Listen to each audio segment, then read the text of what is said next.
Traders, how are you? With Marcello. Today we're going to be talking about what happened in the markets last week in today's recap. And we also have a situation where we have the pole moving, the magnetic north pole at an alarming rate to the south.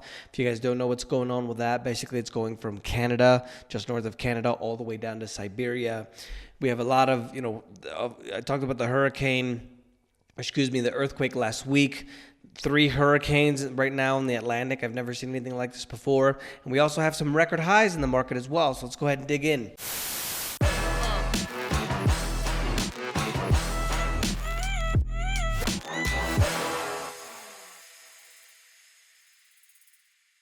Overall for the week, markets in the U.S. were mostly negative, even though we have a market like the S&P 500 that hit its 49th record high in 2021.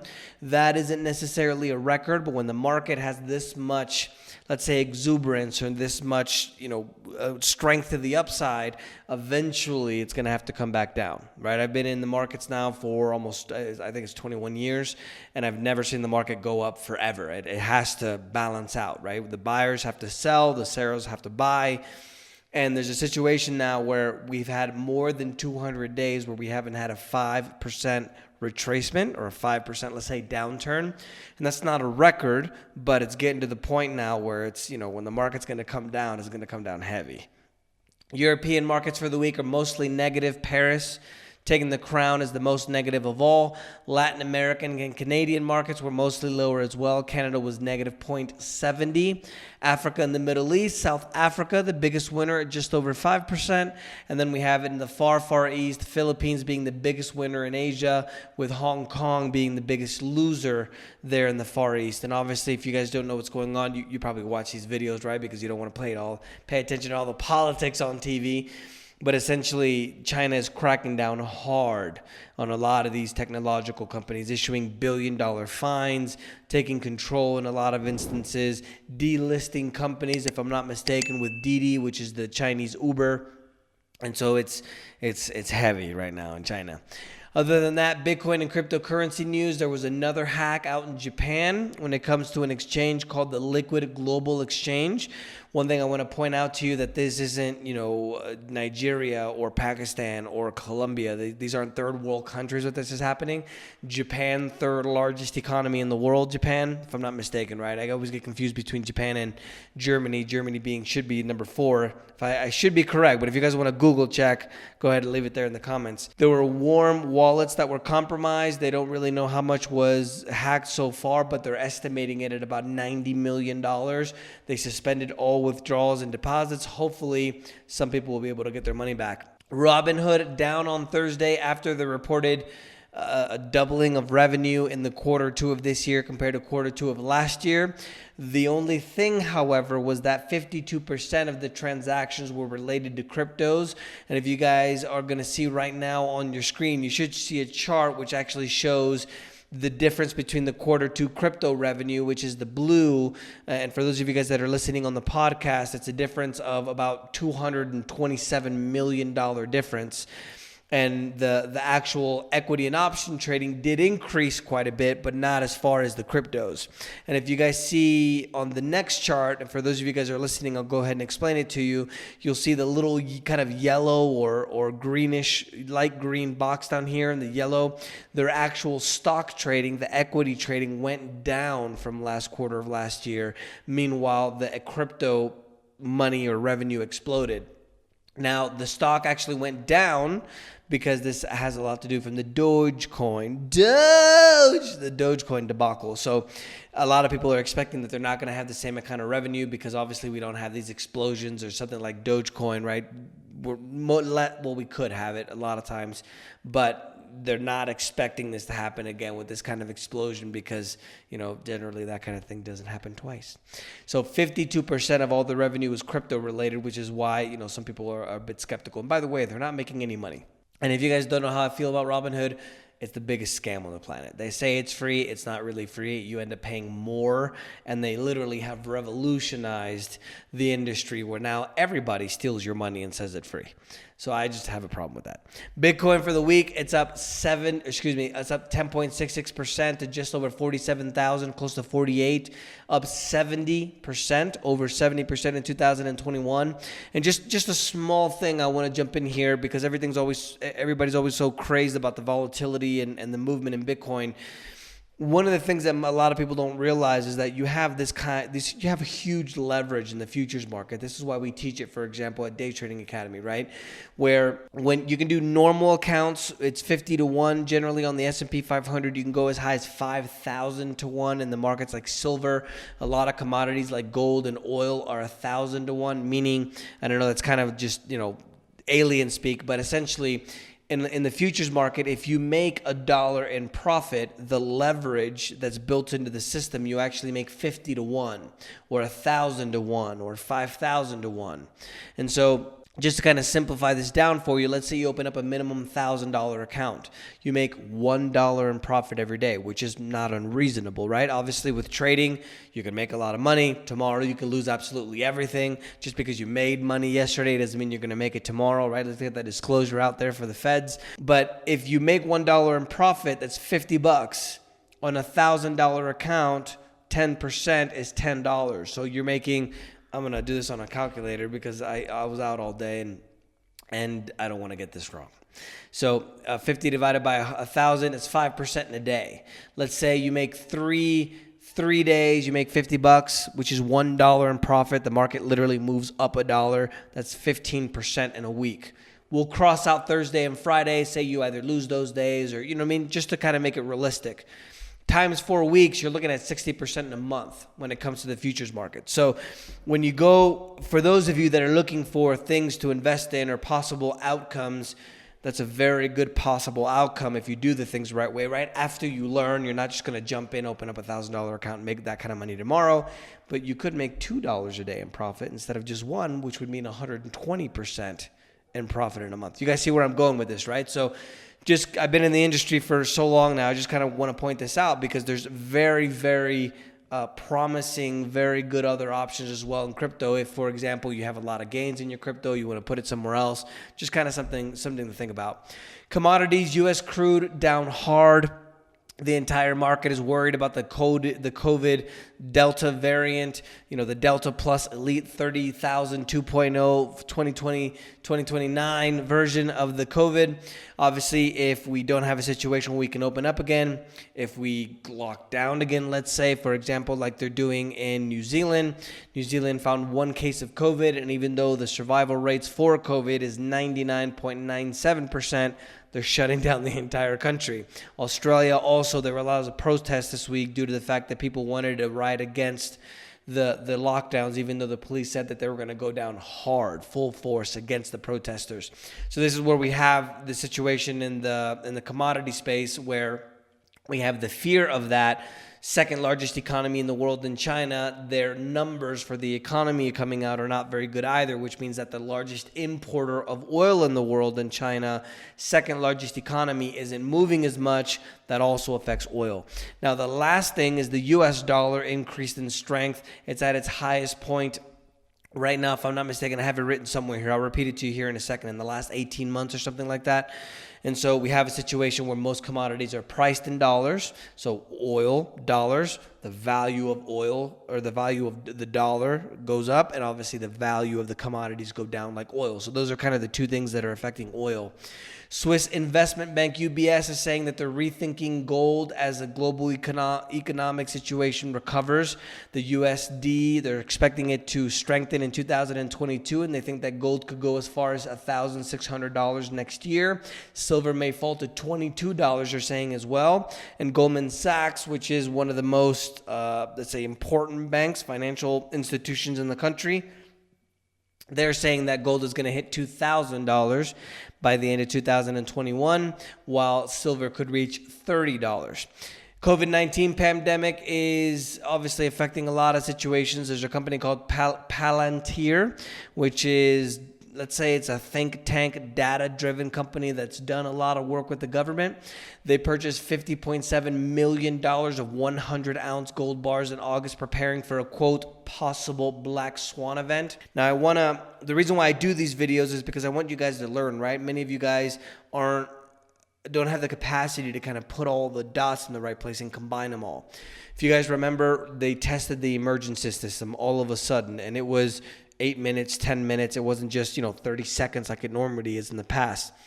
On top of that, they were preparing and landing jet fighters, the planes that they use in war, and they were landing them on private streets and private interstates, just, testing it out. And then there was also reports that there were Air Force personnel, military personnel that were paragliding into Central Park in New York. So we have all these things going on. I just think that something is brewing, right? I don't know what it is. I don't want to be a conspiracy theorist, but it seems like something is going on behind the scenes. Why would a company like this, who has some dealings with the government, a lot of their revenue comes from government contracts, all of a sudden buy $50 million worth of gold, just in case, quote unquote? Think about that.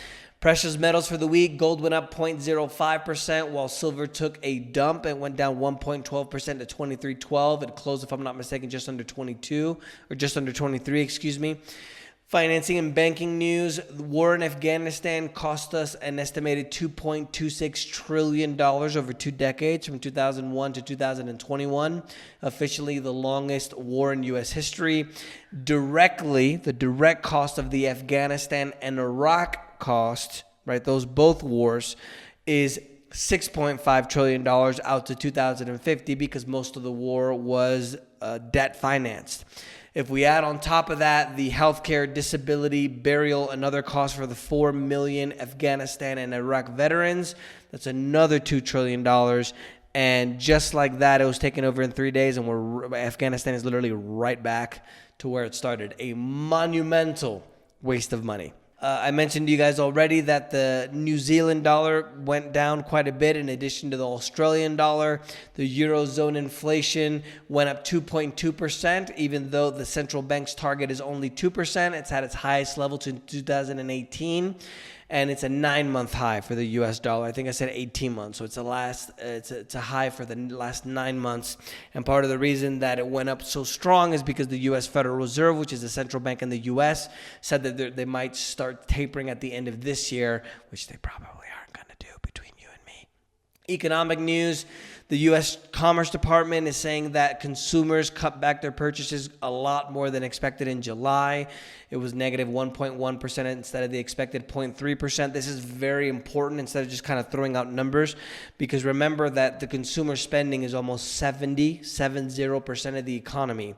Most industrialized countries, even countries like Colombia, for example, that they're not completely third world. They're somewhat advanced, let's say.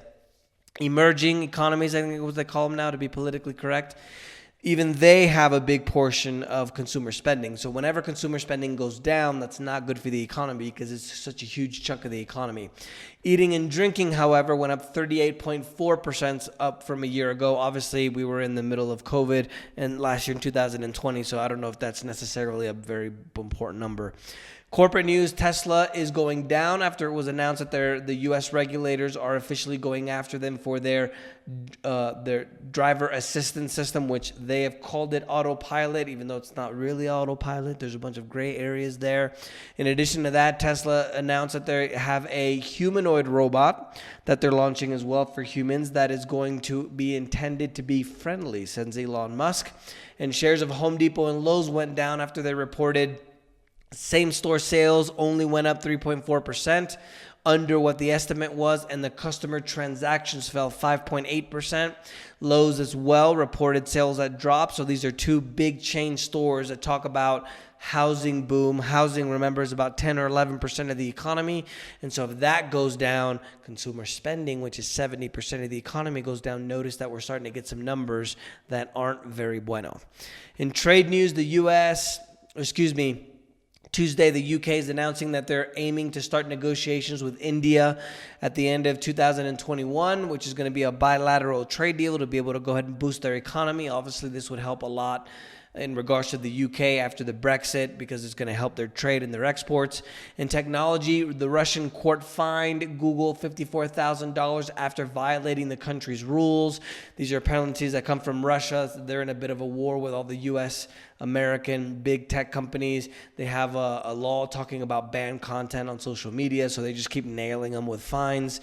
And over 90 policy and rights activists globally, over 90 groups, published a letter on Thursday urging Apple, the king of privacy, to not go through people's phones to look for child pornography on their photos. If you guys remember, I think it was last week or the week before, they announced that they're just literally going to start going through your pictures to make sure you don't have child porn. They're saying that they shouldn't do this because this is going to threaten privacy and security for people around the world, because what could go wrong when a dictator gets a hold of that technology? In investment news, Warren Buffett continues to sell his stocks. Again, you guys are going to see a little bit of a picture there on your screen. You guys should see in he sold way more stocks than what he bought. He only opened up one position. He only increased positions on, if I add up the brand new position, for those of you guys that are listening, and also the new position, we're talking about maybe 12 million shares or so that he bought, while he sold two of the biggest ones. We're talking about 8, 16, over 25, 30 million shares that he sold. So he continues to sell more stock, which again, this I think is another kind of red flag of what's going on with the economy, because if the big boys are selling, you know something is wrong. And I'll do a video on that. If you guys want me to do that, let me know there in the comments. I can definitely chip in with some more videos on the English side. Other than that, IHS Markit said that on Thursday, the global shortage of semiconductors is going to get worse. Where the normal production where we were at before COVID, I think it was around maybe 10, 12 million vehicles a year. We're down now to 7.1 million. We have companies like Toyota saying that they're going to have to cut production by 40% in September. Toyota is the largest manufacturer of cars in the world. In addition to that, Volkswagen, the second largest manufacturer of the world, is also saying that they're affecting that as well. They're reporting that everything should come back online on the second half of 2022, unless, of course, we don't have the Delta Supreme 3.0 30,000 Supreme COVID variant come through the economy. International events. Biden is scrambling, obviously, with the whole situation with Afghanistan, the sudden pullout. The Taliban literally took it over in a matter of days. So now the Taliban, a terrorist group, is controlling Afghanistan. Not the best look for Biden. In addition to that, there was comments that were made that they are not going to come to the defense of Taiwan if a hypothetical problem happens with China.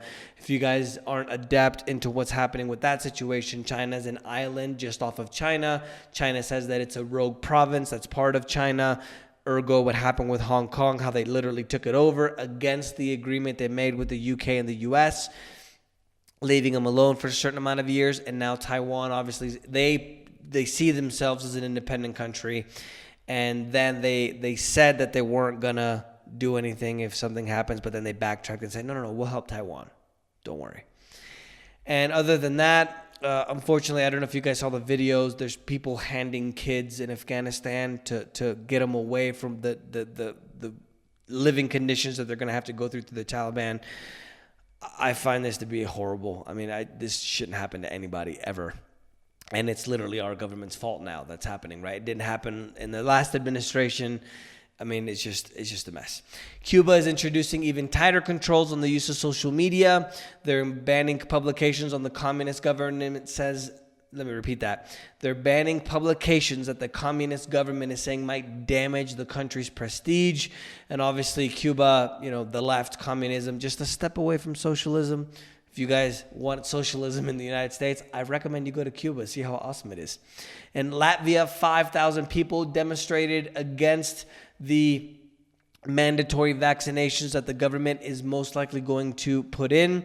The government is planning to make it mandatory for many professions and also allowing companies to fire people who don't want to take the vaccine. This again shows you why you should start your own business, so you don't have to force the vaccine on yourself if you don't want to take it. If you want to take it because you want to be safe, go ahead and take it. On Thursday, Britain, Germany, and France is comprising some of the signees of the 2015 nuclear deal between Iran and world powers. They're expressing major concerns because now they have produced uranium metal and stepped up productions of weapons-grade enriched uranium in violation of the deal. And again, our government came back to the drawing board and gave them cash, if I'm not mistaken. Again, this is not going to end well with Iran. Might I add, if you guys don't know, the reason why we have this situation in Iran is because of the U.S. So we're the ones that literally caused the revolution there, and the problem that we have now with Iran is literally our own fault. We literally just stab ourselves in the foot. And other than that, unusual facts this week, several hours it rained at the summit of Greenland's highest ice sheet on Sunday, which normally would be freezing right now, and there would be no rain. Again, these are all the changes that I'm letting you know about. I talk about it a lot on the Spanish side, especially since I'm a little bit more active on Instagram. But next 10 years, we're going to have a lot more problems socially. We're going to have a lot more problems economically. We're going to have a lot more problems environmentally, more hurricanes, more earthquakes, more volcanoes. University of Liverpool studied gave further evidence to a 200 million long cycle of the Earth's magnetic field. And I'm going to tell you guys about the North Pole here in just a moment. Analysis done on rock samples from ancient lava flows in Scotland have proved that from 332 to 460 million years ago, the actual only thing protecting us, right? Mars is barren because it doesn't have the protection that we have here on Earth with the magnetic field. The magnetic field years ago, during those years, was 25% less than what it is now. And if you guys don't know what's happening with the North Pole right now, it moved another 5.44 miles to the south towards Siberia. For those of you that are international, not the U.S., we're talking about 8.7 kilometers. On average, over the last 5 months, it's moved 8.36 kilometers south, or about 5.2 miles south. And some of the people that I follow are saying that once it gets to the 40-degree mark, that's when literally things are going to hit the fan. And so we're at about the 37-degree mark. We have about 17 to 20 months, depending on how fast it's moving, but definitely not a good thing. And one of the things that was really interesting as well that happened with the Haiti earthquake was that the ionosphere, which is the highest level of the atmosphere in the Earth, was highly charged. There was a black blotch over that and other regions as well, and that was actually when the earthquake happens. And some experts are actually stating that the reason why we're seeing this kind of activity is not because of human activity, but because of what's going on with the movement in the North Pole, the movement around the Earth and other planets as well, around the sun, which is actually really interesting. So that's the news for this week, guys. Let me know if you guys have any questions. Don't forget to subscribe. We'll see you next week.